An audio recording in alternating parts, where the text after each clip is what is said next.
नमस्कार, मैं हूं नीलेश कुमार आर्य। स्वागत करता हूं आपका द ओनली पॉलिटिक्स के यूट्यूब चैनल में। भारत में अक्सर कांग्रेस और भारतीय जनता पार्टी उनके समर्थक लड़ते झगड़ते रहते हैं कि सबसे ज्यादा आईआईटी इसने खोला, सबसे ज्यादा एम्स इसने खोला। तो आखिर सच क्या है? तो आज खोलेंगे इन पार्टियों का कच्चा और चिट्ठा कि सबसे ज्यादा किसने खोला आईआईटी और एम्स। तो चलिए बात करते हैं सबसे पहले एम्स की। देश में पहला एम्स कलकत्ता में बनने वाला था, लेकिन उस समय जो पश्चिम बंगाल के तत्कालीन मुख्यमंत्री थे विधान चंद्र राय, जिनको आधुनिक पश्चिम बंगाल का निर्माता भी कहा जाता है, उन्होंने अड़ंगा लगा दिया। इसकी वजह से कलकत्ता में एम्स न बनकर 1956 में दिल्ली में एम्स बना। कहते हैं कि एम्स बनाने में जो सबसे महत्वपूर्ण योगदान किसी का था, तो उस समय की जो स्वास्थ्य मंत्री थी राजकुमारी अमृता कौर, उन्हीं के प्रयासों से देश को पहला एम्स मिला। 1952 से 1957 तक राजकुमारी अमृता कौर देश की पहली स्वास्थ्य मंत्री थी। इसके बाद लगभग 45 साल तक, मतलब 1956 से 2003 तक इस देश में एम्स के नाम पर सन्नाटा पसरा रहा। कोई चर्चा भी नहीं चला कि इस देश के लिए एम्स जरूरी है या नहीं है। फिर 2003 में भारतीय जनता पार्टी के नेतृत्व में अटल बिहारी वाजपेयी ने भारत के 6 पिछड़े राज्यों में 6 नए एम्स बनाने की मंजूरी दी।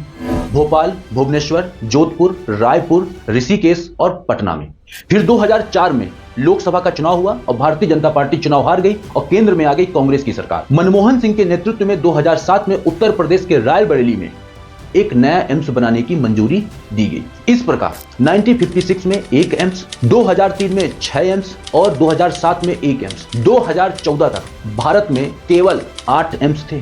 2014 में लोकसभा का चुनाव होता है और कांग्रेस बुरी तरह हार जाती है और देश की राजनीति में नरेंद्र मोदी के नेतृत्व में भारतीय जनता पार्टी की सरकार बन जाती है। नरेंद्र मोदी ने अपने 10 साल के कार्यकाल में 14 नए एम्स की मंजूरी दी, जिसमें से 10 एम्स बन के तैयार हो गए हैं, जिनके नाम इस प्रकार हैं: नागपुर, बिलासपुर, गोरखपुर, देवघर, हैदराबाद, भटिंडा, राजकोट, कल्याणी, मंगलगिरी, गुवाहाटी। और 4 एम्स पर निर्माण कार्य चल रहा है: मदुरई, बेंगलुरु, रेवाड़ी, अवंतीपोरा। तो नरेंद्र मोदी ने अपने 10 साल के कार्यकाल में टोटल 14 एम्स को मंजूरी दी। इस प्रकार आप देखेंगे कि कांग्रेस ने अपने 60 साल के शासनकाल में केवल 2 एम्स को मंजूरी दी, एक 1956 दिल्ली और एक 2007 उत्तर प्रदेश के रायबरेली। 2014 तक इस देश में 8 एम्स थे, 14 एम्स की मंजूरी नरेंद्र मोदी सरकार ने दी।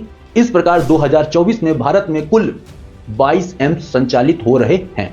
अब बात करते हैं IIT, Indian institute of technology की। 1951 से 1961 तक देश में 5 आईआईटी बने: खड़गपुर, मद्रास, बॉम्बे, कानपुर और दिल्ली। देश का पहला आईआईटी 1951 में खड़गपुर में खुला। इसके बाद 1961 से 1994 तक 33 साल में इस देश में एक भी आईआईटी नहीं खुला और बताने की जरूरत नहीं है कि इस बीच केंद्र में किसकी सरकार थी। फिर 1994 से 2014 के बीच में देश में केवल 11 आईआईटी खुले 20 साल में।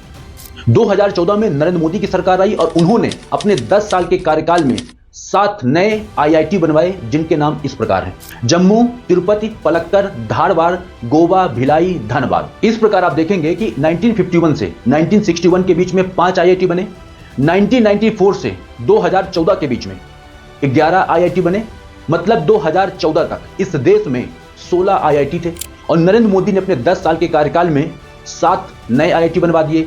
इस प्रकार 2024 में भारत में कुल 23 आईआईटी संचालित हो रहे हैं और मोदी सरकार के प्रयासों से 2023 का वो स्वर्णिम साल भी आया जब आईआईटी मद्रास ने अफ्रीका महाद्वीप के तंजानिया देश के जंजीबार शहर में पहला देश के बाहर अपना ब्रांच खोला और आईआईटी दिल्ली दुबई में अपना ब्रांच खोलने जा रही है। यह रहा आपके सामने एक अच्छा चिट्ठा आईआईटी और एम्स का कि कांग्रेस ने कितने खोले और बीजेपी ने कितने खोले।